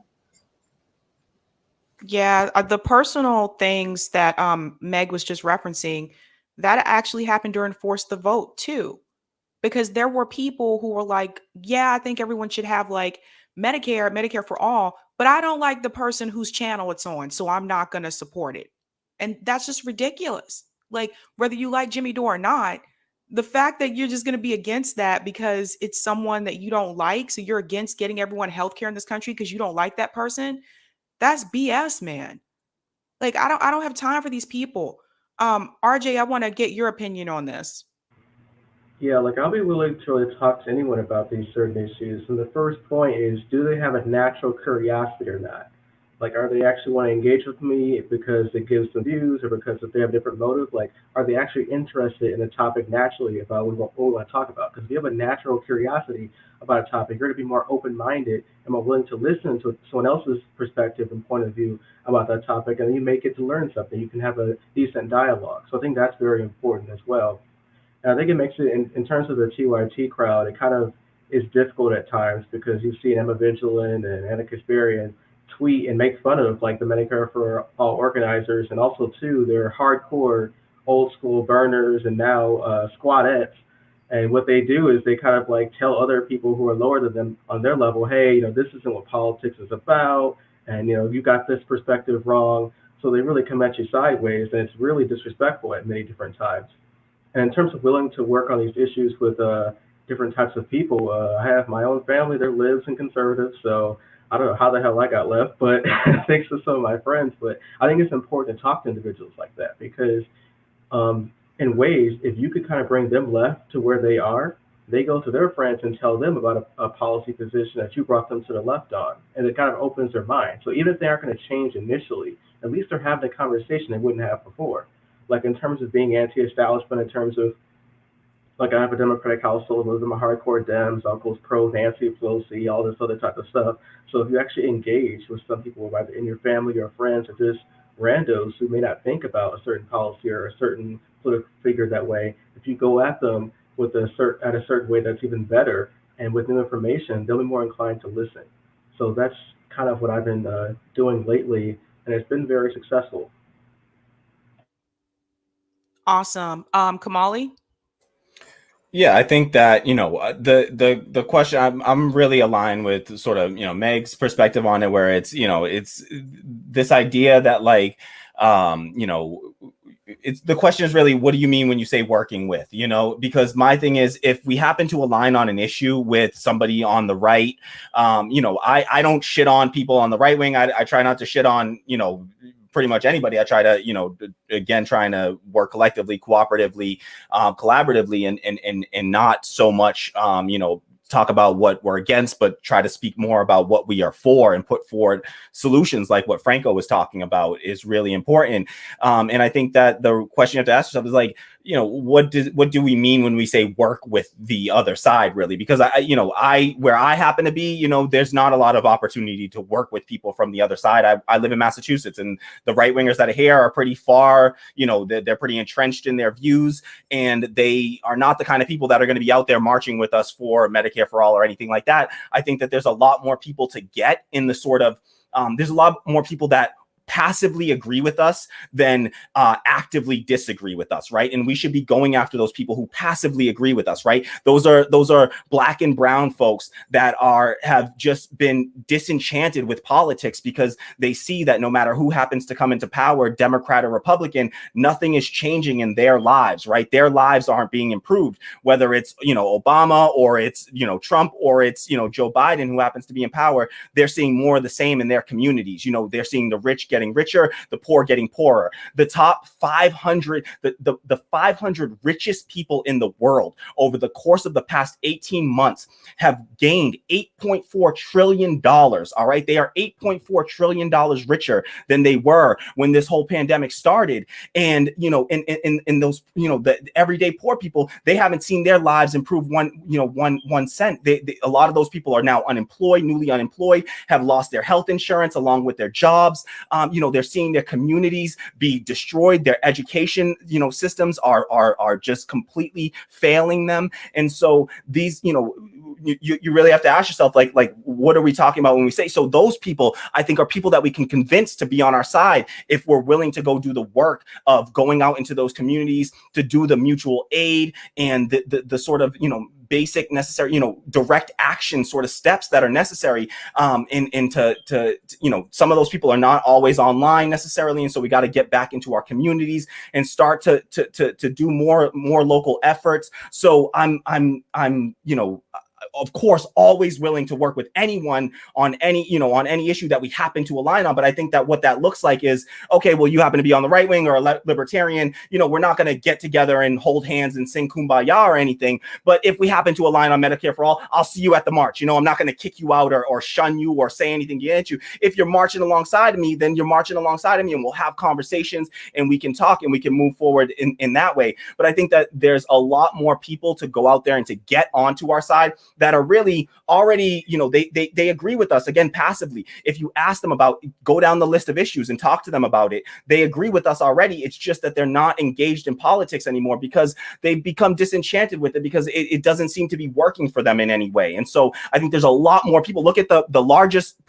block of the electorate is non-voters in this country, right? 45% of people in this country are just non-voters, right? That's bigger than either the Republicans or the Democrats, right? So we have this huge chunk of people out there that we could get at, right? But we're so concerned about, are we shitting on the right or the left or, whatever that happens to be, that we're not focused on these people who are the people that we claim to be concerned about. They're the people that are struggling so much. They're just living paycheck to paycheck and they don't have the time to engage in politics in that way. And I think there's a lot more of them out there than these, imaginary like right wingers or libertarians who are going to come over to our side. I think that those people tend to be people that have sort of become entrenched in their political ideology and are much harder to move over than the folks that are just struggling working class people that don't engage in politics anymore. And so I'm much more concerned about those people because those are the people that I want to be out there fighting for.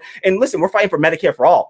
That means that the right winger, the far right, then even the Nazi in this country is going to get benefited from that policy. So I'm fighting for those people, even though they might not be fighting for me. And I'm fine with that. And I'm fine with fighting that fight for them, even if they might not be, out there with me or anything. But I think that there's a lot more people that we could go out there and get and have on our side. And so when I think about, working with people, my concern is mostly with those sort of disengaged, disenfranchised voters and people that, again, maybe it's not even voting. Because for me, I honestly, I'm at the stage with what we've seen from Force the Vote to the Fight for 15, and down to this infrastructure bill now. I mean, I'm at the point that I'm sick and tired of, like they say, being sick and tired, and I'm fed up with electoral politics. And I don't think that there's much gains to be made there, aside from just showing up and happening to vote every 2 to 4 years. Like, sure, let's go out and do that. But I think they've reduced the idea of democracy down to this narrow point of, just voting for these pre-selected politicians of the Democratic or Republican parties that we've limited the idea of democracy to that in our own minds. And that's why I believe that, democracy in the workplace is such an important issue, and why we have to start to not just talk the talk, but to walk the walk. It's why, we're trying to build a democratic workplace here at, in the Radical Democracy Show, but also to start to talk to other left independent media host about how do we build a independent left media collective where we tie our economic futures together so that we really truly are working cooperatively and collaboratively instead of competitively against one another. And so I think that those are all really important things to do, and to show people that, this is how, how democracy works. And it's more than just showing up once every 2 to 4 years. The majority of adults spend the majority of the, conscious hours of their lives in the workplace or on their way to work or coming home from work. And we're trapped in that. And so why do we prohibit democracy in those places where we're spending the majority of our time? We don't have democracy in those institutions. And that's why I think we see so many of the problems that arise, the inequality, the instability, the just inherent undemocratic nature of capitalist businesses, right? And so for me, that's got to be our focus, is about how do we get people to have an understanding of democracy. I'm a big supporter of the Black socialists in America and what they're doing with their organization, trying to build what's known as dual power, where these institutions, these capitalist institutions, our policing, our government, look at the approval rating for Congress, they're failing institutions. And it's up to us in this new left to start to build up new institutions in their place, new democratic institutions in place of these old, just archaic, undemocratic institutions. And so, it's about democracy in our workplace, democracy in our housing. How do we actually start to build mutual aid efforts that are sustainable mutual aid efforts, right? And then to think about how we, for me, I don't think that, even with the March for Medicare for All, which I support, and it was a huge supporter of, and use my platform to try to support it as much as I could. I still think that it's while it's a crucial thing, we have to organize like that. I think that we have to start to begin to focus more on not trying to convince the politicians, because I think we're beyond that. I don't think there's much hope of us convincing these politicians anymore, but instead we have to force their hand. And I think that the way to do that is a general strike. And that's the only way we're ever going to move these people, is to shut down this economy and to show them what kind of economic power we have in the labor force, right? And so we talk about labor power, and I think even in independent left media, if all we do is we build a bunch of separate, different, independent, truly independent, channels and stations, and we're all operating independently, I don't think that we're going to have the labor power that we need. And so we need to think about how do we structure ourselves so that we actually develop something, in the light of true labor power. And I think that comes from, combining our organizations together in some way, connecting ourselves together in some way, and so that we have a solidarity, whether that be through democratic consensus or whatever that may be. And what the Black socialists in America are doing with their dual power app is to begin to create the basic infrastructure that we need, the technological infrastructure that we need to actually develop democracy in all the organizations that we develop. Because I think that, the Movement for a People's Party was something that I came out supporting wholeheartedly, but we saw that they ran up against certain issues even within the Movement for a People's Party, with a lack of democratic, say from the organizers. I'm sorry. Can I jump in just for a second? Yes, by all means, please. Yeah, so Dontel only has a couple minutes left, and I just want to get to the last question. And what you were just talking about involves the last question about third parties. So I just want to get make sure he has a chance to respond to that really quick. So the last question that I had for everybody is, I want to get your opinion about third parties, because I've received a lot of pushback on it from people, as you can imagine. I personally am totally fine with third parties. I'm tired of being told I need to vote for people in the Democratic Party. I don't want to vote for people in the Republican Party. But I want to get everyone's opinion about this. How do you feel about third parties, and do you think that it could work? And I'm going to start with Dontel. So, I mean, I really don't know where the debate is here. I know some people would say, oh, but it's easier to get on the Democratic Party ticket. Okay, I don't 100% agree with that because I've looked into what it takes to get uh, um, ballot access for as an independent or for like a third party, like Movement for a People Party or any third party, and it's not an impossible hurdle to overcome. But the whole idea of, oh, wherever there's a progressive, I'm gonna vote for them, that doesn't work because we've seen what happens every single time. Name one politician who has run in the Democratic Party and stuck by their principles and was willing to become a pariah in the party and really lay it all on the line to fight for what's right. I can't name a single one of them who has ultimately stayed that way. And something that really made me like it highlighted the lack of backbone and spine in any of these politicians in the Democratic Party was when Mike Gravel died, and there was a lot of conversation about him reading in the Pentagon Papers.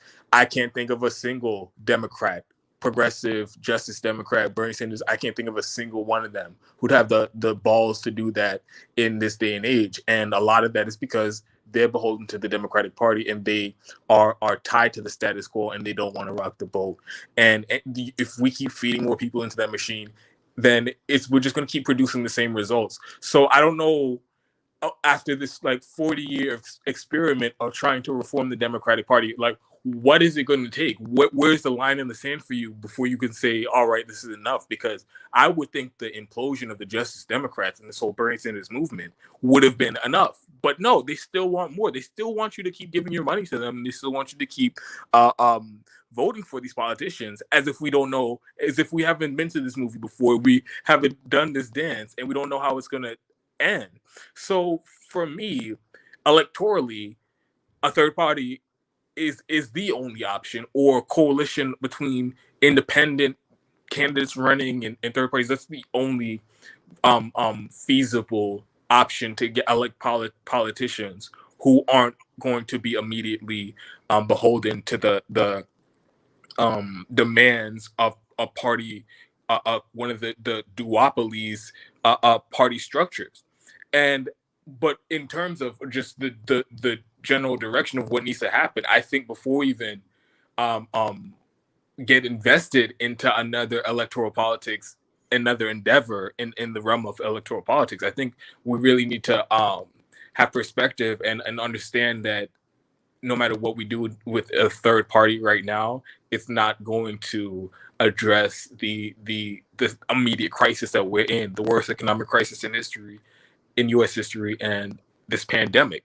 And like this country is falling apart, and like the emergencies that people are dealing with right now, the eviction crisis that's coming up, the homelessness crisis that's coming up, the student loans about to be resumed, none of those things can be addressed with electoral politics or organizing a third party. So my take in general, theoretically, of course, third party is the only option, and anything revolving around the Democratic Party is dead to me.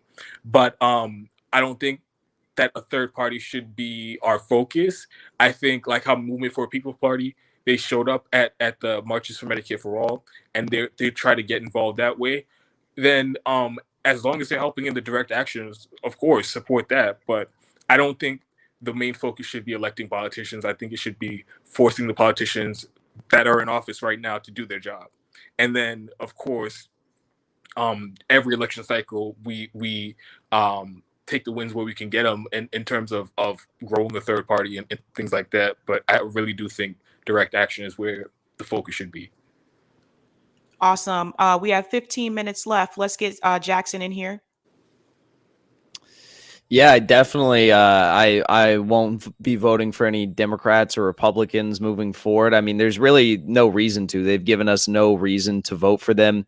They're both corporate owned, as we all know, and they've sold us out time and time again. And whenever there has been someone who is even like attempted to mildly improve the living conditions of working class people, they've been cheated out of having any chance of success. And those who have campaign on progressive issues, be it on a local level or on a on a national level or state level, it's like they have sold themselves out. I mean, we recently had Nithya Raman, an LA City Council candidate, who was campaigning on like a very leftist message, defund the police message. She got into office. What's the first thing she does in the first week?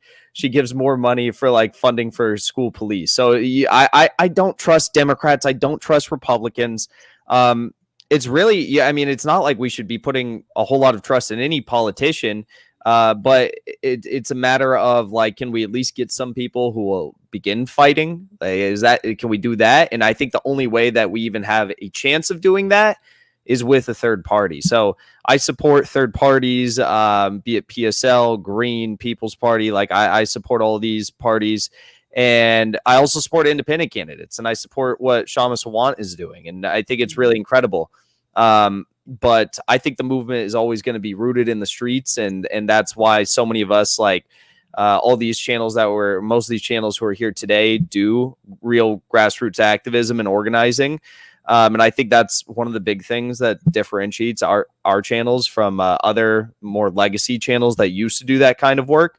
But yeah, until there's a non-corporate owned, like mainstream party, I won't be voting for any of the mainstream parties. And I don't think anyone really should unless they're given a direct reason to. And I guess the only reason now would be if you own a corporation or if you have an immense amount of stock in a corporation that owns one of these parties. So I support third parties, and I hope in this next coming election cycle, 2022 election cycle, we see some victories from third parties. I think it's possible.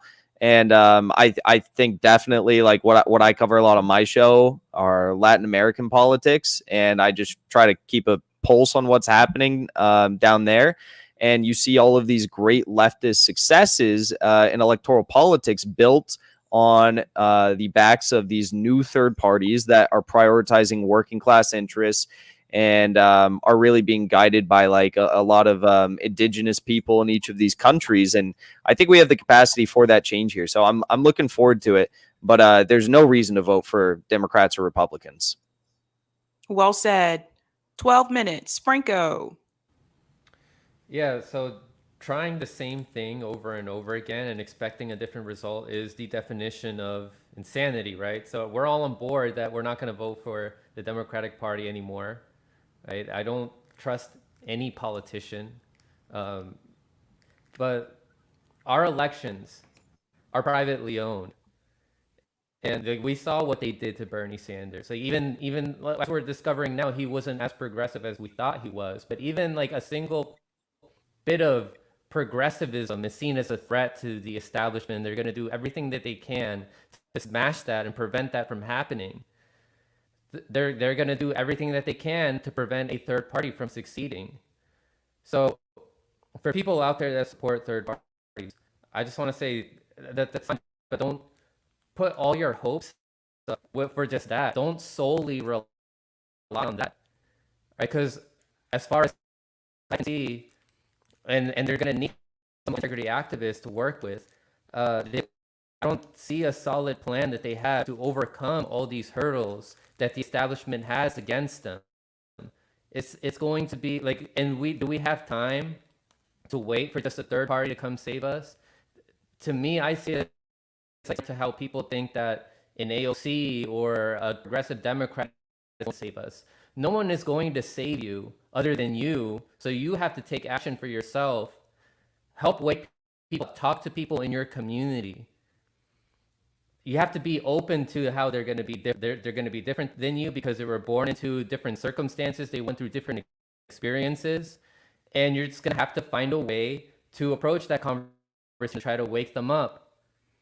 Talk to them about how the corporations are effing all of us up and we need to opt out of the system.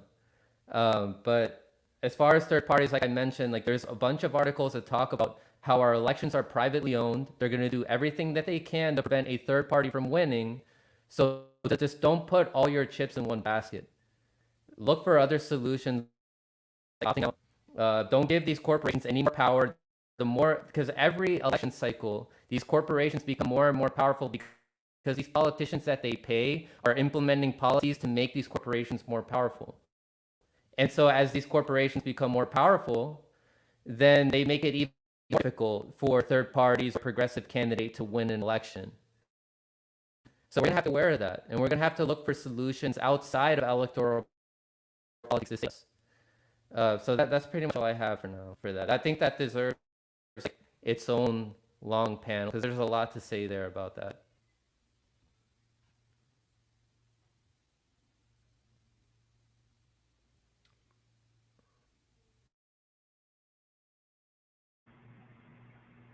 Thank you. You were muted, Sabby. Did you say Oh, something? oops. Sorry. We got 8 minutes left. Let's go to Meg. Okay. I mean, I definitely kind of going off of what Franco said. I mean, I definitely support third parties. I voted PSL in the last election. It doesn't really matter. I mean, I kind of thanks, Wally.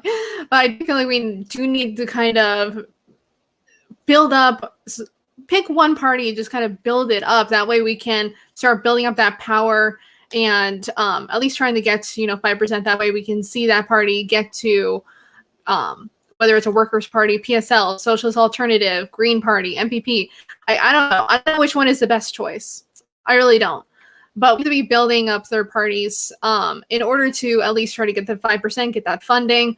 But at the same token, we do need, as Franco said, to be working on other alternatives because we can't rely on politicians to save us. We need to be in the streets demanding these things. We need to be doing ballot initiatives in different states because ballot initiatives work. That's how we got the $15 minimum wage in Florida, as low as that kind of is now, because in a lot of areas that's still not even enough. But ballot initiatives are one way, being in the streets, getting those things done. But also, if we're going to be building third party, we need to also be fighting for ranked choice voting, because without ranked choice voting, as long as we continue with first past the post elections, then third parties are always going to be seen as spoilers. And so we do need to be doing ranked choice voting as well. And there's a big debate about whether we should be building third parties first, fighting for ranked choice voting first. No, it needs to be done simultaneously. Because as soon as we get ranked choice voting, if we do ranked choice voting first, for instance, if we don't have any party infrastructures, then it'd be like, okay, so that's going to take another 2-3 years to build a party infrastructure. And in the meantime, those two parties are still dominating in the ranked choice voting file. So we need to be doing the two things simultaneously. That way, as soon as ranked choice voting is done, it's like, okay, we already have our ballot access. We already have our candidates lined up. They're ready to go. So it's basically, this is an analogy I want to use. It's basically like putting on a play. Is that you don't put on a play if you don't have your people rehearse, if you don't have sets, if you don't have costumes, if you don't have lighting. You can't put on a play if you're not doing all those things simultaneously. You have to be rehearsing your parts. You don't wait until the sets are built to start rehearsing your parts, because then you won't be ready for opening night. So we need to be building the sets, creating costumes, fixing the lighting, and rehearsing our parts all at the same time. That way, when it's opening night, boom, you're ready to go. Get out on stage, get to work. And that way we're ready to go. So we need to be doing all these things simultaneously. And that's hard work, guys. That is really hard work to be doing direct action, building a party, doing ballot initiatives. And all this stuff has to be happening concurrently. Otherwise, we're not going to get anything done. You're muted, Sabby. Man, we're going to keep doing that. 5 minutes, RJ. Yeah, just to address the comments here that you had a super chat for, we should definitely bring back it's say you want more of a workers' party. I said, yeah, we should bring back the Labor Party and the Union Party back from the 30s and 40s and the 20s. I mean, that's going to be very essential to really fight back against the machine and really to have more, working class coalition, really to fight capitalism and to make sure that working class people have their best interests at heart. And I think, too, in terms of third parties, yeah, I'm definitely for third parties. Third parties in general are designed really to agitate the system electorally and also to really help benefit what you're doing grassroots-wise. Like there's plenty of history in the United States in which third parties haven't won, but they had a very important impact in the transition through American history. So like we all know the Republican Party back in the 1860s with Abraham Lincoln. We all know what happened after Teddy Roosevelt ran third party back in 1920s against Howard Taft. That changed the election. You know what happened with Ross Perot back in the 90s. So, and whether you agree with them politically or not, they do bring out nuggets of truth about America, and then whatever party decides to take a bite on it, that party is the one that wins. And the party that doesn't, they end up losing and having to rechange and to readapt and to think about ways politically, and oftentimes have to bend to the voters. So in ways, third party is just a way to, if you get working class people together, it's a means to finally get your voices heard electorally in the system and get some type of benefits from it. You don't always get everything you want, but at least you get something otherwise, versus depending on the Democrats and Republicans, who are often, most of the time, aren't going to give you shit anyways. So that's kind of what I had to say about that. Awesome. 3 minutes, Kamali. Real quick, Kamali. I love you, but real quick. Yep. I know. You know how I am. No. So I'll say, definitely support. I support the idea behind third parties. Of course, I got the Party of Socialism and Liberation here.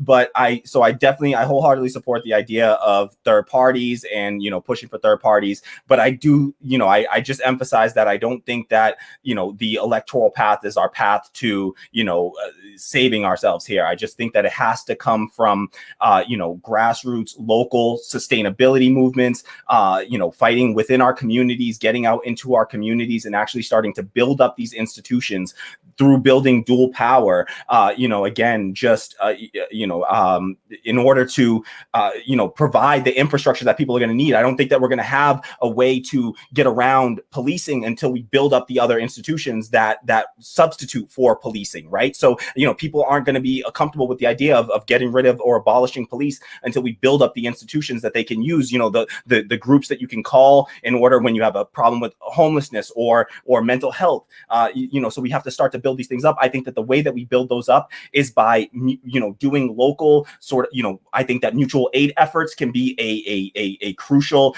integral part of that, where really we're using mutual aid efforts to radicalize people, really.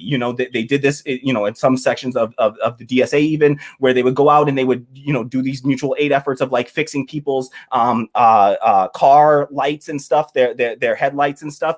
And when they were there, they had the goal of trying to get at least one person every time to say, fuck the police, right? And you just go out there and you try to radicalize people through these mutual aid efforts by actually getting there and helping people directly. It's a lot easier to move someone to your politics when you're there doing something to improve their lives, filling in a pothole or fixing their headlights so that they don't get pulled over by police. So I think that we need to use those on the ground mutual aid efforts and otherwise to use that as a platform to then radicalize people and get them in, encourage them to try to move towards third parties. So I think that that's the chicken before the egg sort of way to go. All right, cool. Christine, thanks so much for the super sticker. Guys, if I missed your super chat on if I missed your super chat on StreamYard, it probably went by too fast, but thanks so much for everyone for the super chats. In the future, I will have a moderator because these comments come in so fast sometimes. I want to give a big thanks to everyone on our panel, guys. Thanks so much for coming and hanging out with me. It was nice to see everybody on the same screen. Thank you for having us. Thank you so much. That was a lot of fun. Yeah, thanks for having us, Sabby. It was great. Gotta do it again. Thank you, Sabby. Yep. Thanks, Sabby. You're awesome as always. Sorry for Awesome. the tech issues. Oh, no worries. Listen, I've had worse things happen. Yeah, regular viewers know I have sucky internet, so. All right, so I'm gonna say goodbye to the audience really quick. Everyone on screen, if you could hang on for just 1 second. So thanks for tuning in, everybody. Bye.